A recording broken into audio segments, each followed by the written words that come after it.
KJZZ's original production, The Show, is supported by Banner Health, Arizona's largest nonprofit healthcare system. Last year, Banner reinvested more than $1.1 billion in community health and charity care. Banner Health, nonprofit for Arizona. bannerhealth.com/nonprofit for AZ. Hi, I'm Mark Brody, and this is the Friday Newscap podcast from KJZZ's The Show. Each Friday, we review the biggest and most important political stories of the week with a panel of experts, which puts those stories into perspective to help us understand why they matter. Here's this week's episode. We were hoping to have voters be able to have a say this November on how much we all know they dislike vouchers. Instead, we're going to have to spend some more time speaking to them about how we got to this place where $1 billion of our taxpayer dollars is being spent on this program. I spent 8 years in the legislature watching attacks on our constitutional right to citizens initiative and continuing to raise the bar on getting measures on the ballot. And I voted against most of those, probably all of them. I know that if you see a debate between us, you'll vote for Andy Biggs. And you know what? They know it too. And that's why they're not going to show up for a debate. But I'll be there.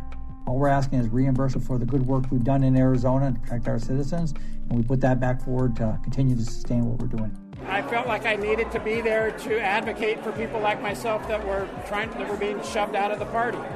A few months ago, I realized that's a lost cause right now.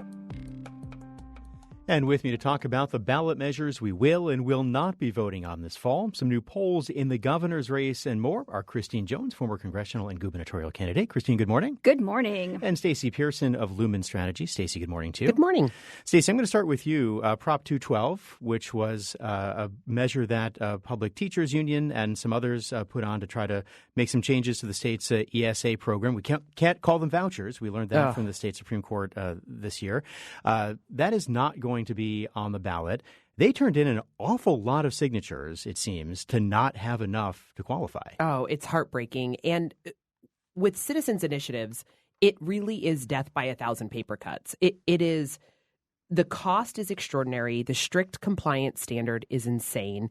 And to explain what that means, if you put PHX instead of the word Phoenix in the box that is for the city, your entire signature can be disqualified. If you transpose your address or your printed name or the city, any mistakes in that line, if you color outside the box, if your signature, if the Y in Stacy goes down to the box below, the entire line can be disqualified. And so what winds up happening is the wealthiest among us have to bankroll citizens initiatives now, and they're no longer in the hands of citizens. Is there, I hate to put it this way, but is there blame to be assigned here?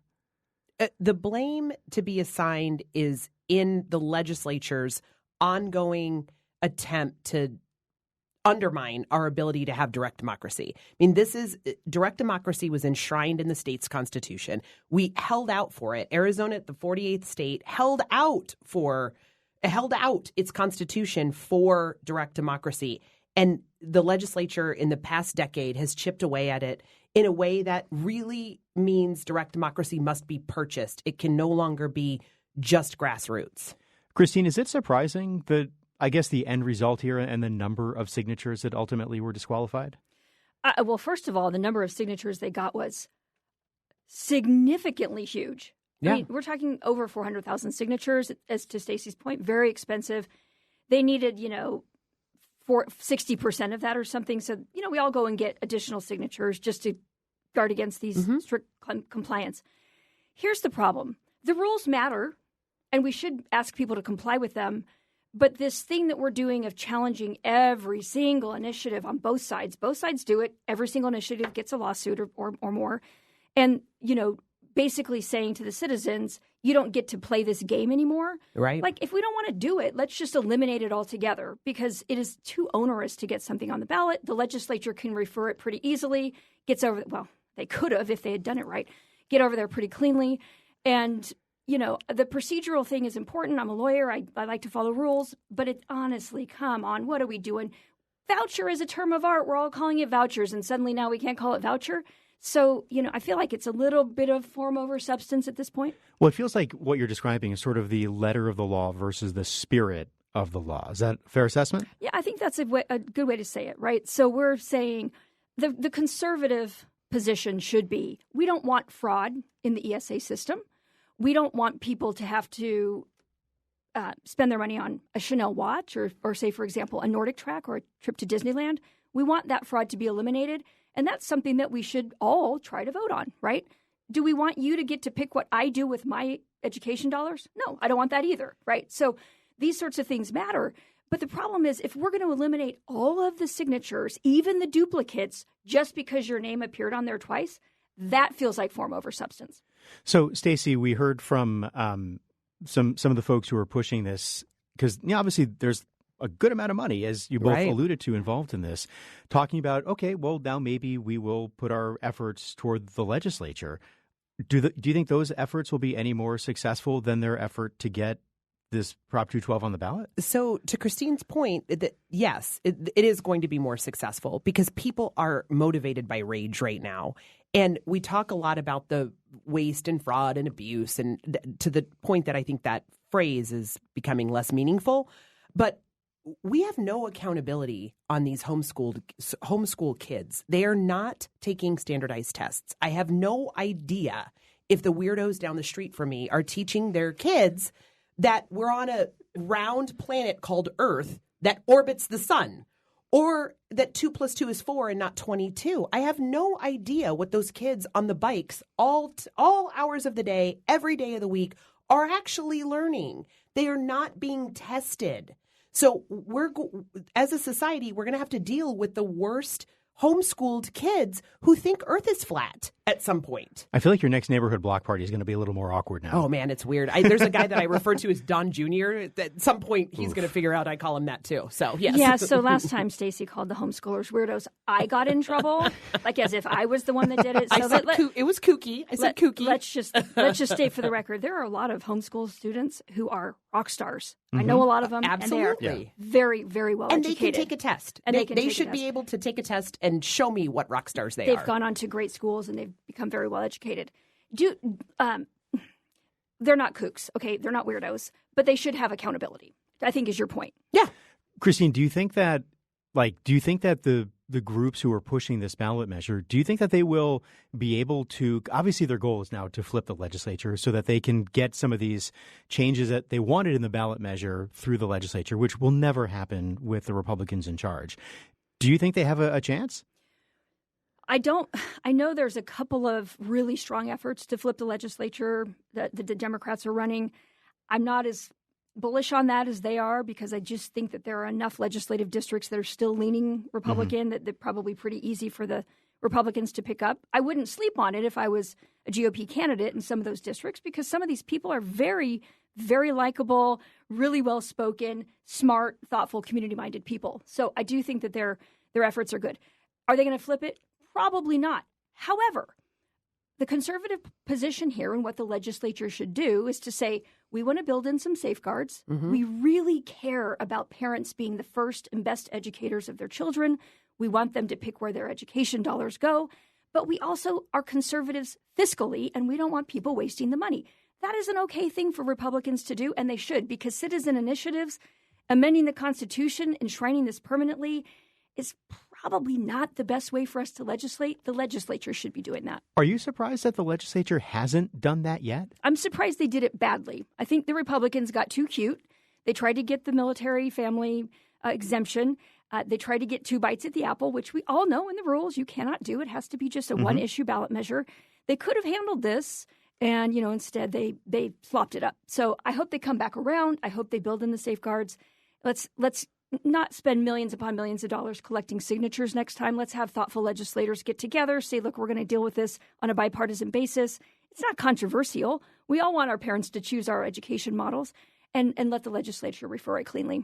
One more question on this, Stacy, before we move on. Any chance, for example, the Secretary of State's race gets a little more juice because of this? I mean, that's the primary on the GOP side was almost all about vouchers. Right. I mean, certainly folks are paying closer attention to democracy writ large. And specifically direct democracy. I mean, folks who were circulating petitions, and I was entirely too close to this issue. We had a Protect the Vote initiative to enshrine our ability to vote by mail and vote early in the Constitution. We didn't get enough signatures. It was constitutional.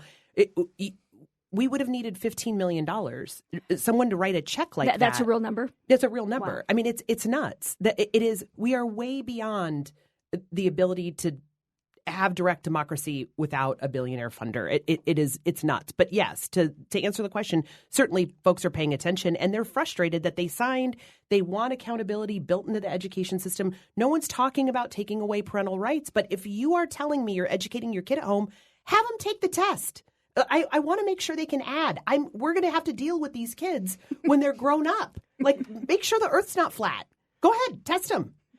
Christine, you alluded to the military family bill prop, which would have been Prop 145, also contained the so-called poison pill, which would have nullified Prop 212 had that passed, a whole long convoluted thing.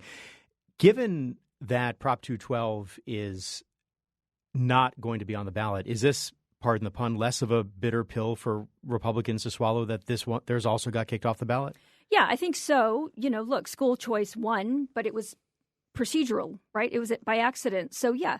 It's a temporary sort of Pyrrhic victory. It's not real because we still have to Stacy's point, we still have to come back around and fix the fraud. Tom Horne had the audacity to say we should put some safeguards in the system, and he got primary challenged and beat. So it's a temporary fake victory. We'll take it for the minute. We won't take ESAs away from people, which is always the goal here. But it's got to get fixed. Stacy, is there any hindsight at this point, which of course is always 2020, from those on the left that, gosh, maybe we should have taken that deal in the legislature when they were offering some kind of guardrails in exchange for, us dropping the ballot measure? I mean, certainly hindsight's 2020, right? Getting a little bit of something is better than a lot of nothing, as it turns out. But I think the optimism is that Democratic enthusiasm among voters is as high as I've ever seen it. And it's the only way Democrats are going to be able to secure statewide seats. I mean, we have a registration disadvantage that's as high as it's been in a decade. I mean, we have 300,000 less Democrats registered to vote than Republicans, 200,000 fewer than independents. And so a 500,000 voter, a whole of 500,000 voters, it means that we have to turn out our base in a way that overcomes those disadvantages. So, I mean, yes, we're looking at really all options, and ideally flipping a chamber in the legislature to try to get some of this done. Are ESAs the issue that will continue to excite the Democratic base for this election, do you think? I think ESA's education is always among the top three issues, and folks are getting increasingly frustrated with campus closures, with their neighborhood school turning over to going away. I mean, this is, and that affects your property value. It affects where your kid, I mean, it changes the way you get up in the morning and get your kids off. To school. Yeah. I mean, if your commute's now 30 minutes and not 10 or 5, it changes the way people live. Interesting. Christine, one more ballot measure. This one we will be voting on. The state Supreme Court said we will, but we will have a description of it that is okayed by Secretary of State Fontes. So it sounds like both sides got a little bit. This is Prop 144, a bunch of changes to the way that elections are done, but not a lot of details on how some of those changes might actually be played out. We've been talking about, ballot measures that maybe excite voters, get them to the polls. Is this one that those on the right might be excited to come out and vote for? I don't think so. It feels like a little bit of a sleeper. And honestly, Adrian Fontes fighting over wording, is it voucher or is it ESA or is it ACEs or whatever? It's so boring. And it's, Stacy talking about flat earthers, that's interesting, right? Me talking about is ESA money going to a private school? It's interesting. How you style the ballot initiative, so boring. Here's what might motivate people. Nobody wants to be misled. Nobody wants all of the double, triple, quadruple negatives. And if you vote yes, it means no. And if you vote no, it means yes. And you don't really know what you're saying. And the other thing that I think really offends people because they're not stupid is describe what the thing does. Don't advocate to me. Don't make the description adversarial. Don't make it try to tip me in one way or the other. Just say what it is. for the love of God, could we not just have some kind of plain language without any advocacy for a change? That, I think, might be motivating. Christine, we've seen in the past, like in the last cycle, there were a number of ballot measures that the Republican legislature put on the ballot, didn't really spend much money on in terms of having a campaign for it, and many of them failed. I'm curious what you see for this particular one. Like, is this one that Republicans are going to maybe put some money, put some effort toward trying to convince voters to vote for it? I haven't heard of anybody. Nobody's called me and asked me for a check, as an example.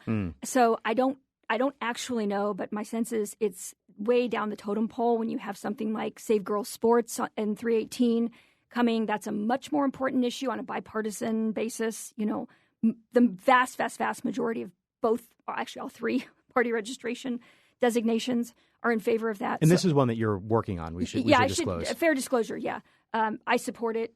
Most parents don't want their minor daughters changing in, showering with boys. So biological boys. So I think that's probably more motivational.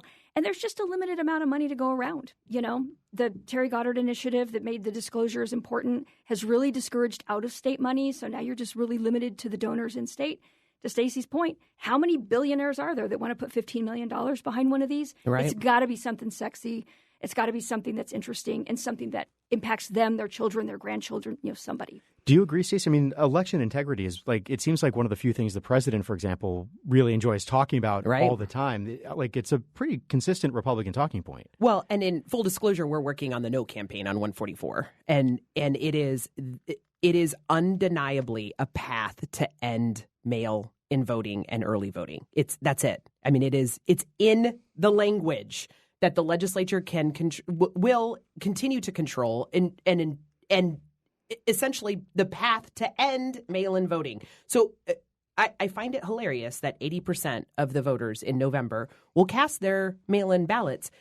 If they vote yes on 144, it's the last time. It's the last time. If you vote yes to end the very method by which you vote, it's lunacy. And so, yes, I think 144 is going to get interesting, and that was very much a response to the proactive constitutional amendment that we were running to enshrine mail-in voting rights in the state's constitution. Is there public polling on that?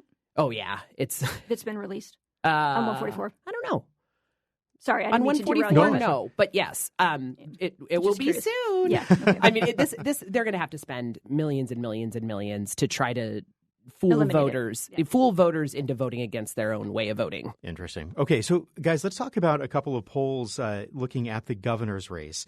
There was a poll from Noble Predictive Insights. It found that Governor Hobbs is leading Andy Biggs by 13 points, 48% to 35. This is, of course, that's a pretty big margin, especially considering that the governor won by, 17,000 4 years ago. Another poll from American Encore found the governor up 45 to 40. It seems like both polls have the governor roughly in the same, like in the ballpark, like mid to upper 40s. Not quite 50, right, but mid to upper 40s. But, they both have her up, but one obviously by a lot more. Obviously, polls, snapshot in time. We're still, 3 months away from the election. What do you make of these, Christine? I mean, as a candidate, we tend to try to disregard the horse race polls as much as possible. Two things that I would say stand out here. First of all, there's no good way to spin this. These are both bad for Biggs on just a statistical purpose. There's two things I thought were really interesting. Hobbs has already consolidated 86% of Democrat support, and Biggs is only at 75% of Republicans. So fully 1 in 4 Republican voters are saying that they don't support him. That's a problem for Biggs, whether you're behind 5 or 13. The other thing is, at 48, Hobbs already has 48 support in Mike Noble's poll, 45 in the other. She's almost at the tipping point. I think this is a bad sign for Biggs. And I think the Republicans got to have a thing to get people to get that 300,000 vote advantage at the polls to vote for the top of the ticket by some other means than being excited about the candidates, because they don't seem to be particularly excited about the candidates this cycle. What do you think, Stacy? The death knell of any of any candidate is when they say the only poll that matters is the election day results. But it's true, right? To some extent. And I saw a big supporter on X this week say exactly that. I'm like, oh, you're a big supporter. Yeah, you look at you dusting off your resume. This is cute. Like it is very difficult. First, Katie Hobbs has never lost an election. Hard stop. She's never lost. And it is very... Has Biggs? I don't think Biggs is either. Question. But it is very difficult to unseat a Republican. Or, I'm sorry, unseat an incumbent. An incumbent. Yeah, it's very difficult to unseat an incumbent. And she's done a perfectly lovely job. She is... It's so funny, the criticism about it not being more exciting. I want a governor to be boring. Go be boring. Go just do policy stuff. Go stay out of the news. I appreciate it very, very much. I think we need to make leadership boring again. So, I mean, obviously it's better to be up 13 or 5 than down. But there's still so much time, Stacy, before Election Day. There's going to be debates that the governor and her running mate will not be participating in, that Andy Biggs and his running mate, Sina Kerr, will be participating in. There's going to be lots of stuff happening between now and then. Like, I assume if you're the Hobbs campaign, you don't want to just assume, okay, look, these polls show we're up, we're good, because it's certainly not, the race is not over. Well, and she has the money advantage, right? The governor has fundraised an extraordinary amount of money. She has the full support of the Democratic Governors Association, the DGA. So we're talking tens of millions of dollars that are coming into the state to talk about her record and to make a debate more relevant.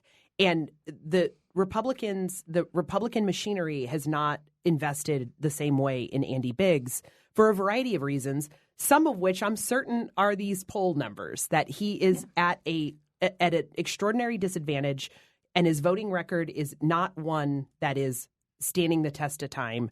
I mean, he's got some issues with the votes that he took in the legislature. And I think some of that is being reflected in the poll because the governor herself has the financial advantage to be able to remind people that he voted to protect the Colorado City pedophiles.